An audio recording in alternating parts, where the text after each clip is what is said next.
Let's eat some Biko, you guys. Yay.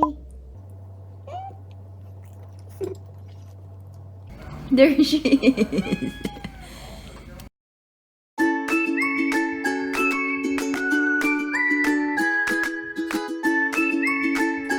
Here are the ingredients with making Filipino Sweet Rice Cake, or popularly known as Biko. In a mixing bowl, add 1 cup of black glutinous rice. Rinse 3 to 5 times or until water becomes clear. Then soak and refrigerate overnight. In a saucepan, add 1 can of coconut milk over medium-high heat for 15 to 30 minutes. Stir occasionally to prevent it from burning. Continue to stir until liquid evaporates and oil separates from the coconut milk curd.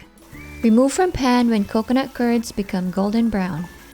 Use a strainer to separate the coconut milk curds from the coconut oil. To cook the sweet sticky rice, drain the water from the black glutinous rice. Then add 2 cups of white glutinous rice. Thoroughly rinse the sweet rice for 3 to 5 times or until water becomes clear.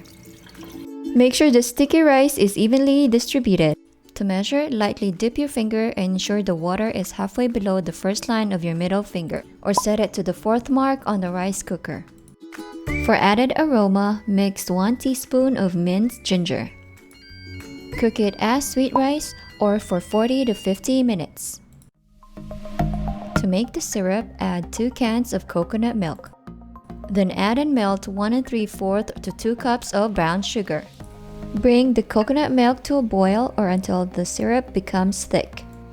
Slowly add the cooked sticky rice. Mix until well incorporated. Continue to mix until liquid is absorbed. The sweet rice is done when it starts to pull away from the pan. Transfer evenly into a glass or tin pan. Then sprinkle the coconut milk curds evenly. Serve it warm with your favorite hot or cold beverages and enjoy!